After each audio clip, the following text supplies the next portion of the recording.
As you know, the big feast of this week is the Feast of the Assumption, and also the feast of I call it a feast of our independence, both coinciding with each other. So I begin with the Feast of the Assumption. The Feast of the Assumption is actually celebrating the death of Mother Mary. Rather, her passing from life, from this world to the eternal life. And so we say assumption, rather Jesus assumes or takes her up in heaven because she is her mother, and we have to link it with her, what we call birth itself, what's called the Immaculate Conception. She was born without sin, without any stain. And so perhaps Jesus also would have liked her to not be stained by any soil or perhaps any dust of the earth, and to take her body and soul to heaven.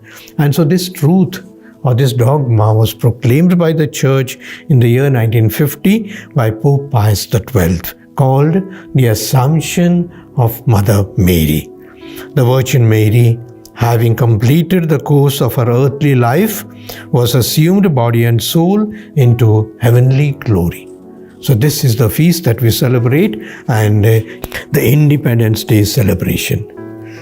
I don't have to say how important it is for us. I repeat the words of our national poet Rabindranath Tagore, "Into the heaven of freedom, my Father, let my country arise." A beautiful expression to say that the freedom is something that is most needed today, and especially not only of the physical freedom, but the mental, psychological, the emotional, the spiritual freedom that we speak of. When we see some of our neighboring countries that are struggling, even after achieving independence, and perhaps some of our closest neighbor has almost closed up and the Prime Minister has resigned and gone away, meaning to say that they have crisis in their independence, they have crisis in their democracy. But India has been faithful, India has been fruitful, and India has been always prophetic, giving leadership to the other countries to mean what is real independence. But then we know that independence does not mean just a sort of a celebration, a waving of flags, or perhaps raising our voices. It means much more than that. At our base, at our grassroots, it means that every one of the country, our countrymen, should express this freedom, experience this freedom. There should be no sort of slavery of any sort. Not only the physical slavery of working in the slums or working in the labor camps, but also perhaps even as citizens, we should not be curbed.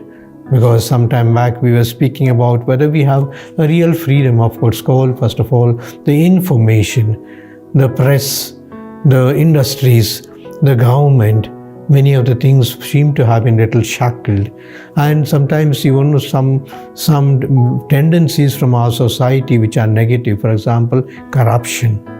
Corruption keeps us enslaved. Communalism keeps us always short-sighted. Consumerism makes us treat everybody else, looks only the money part of it, and the other is the person, and the personality is not considered. So therefore, a freedom of the real sense that we express and that we would like to have, and therefore we ask God to give our country real freedom and real expression of freedom in all of us. I wish you a very happy Independence Day.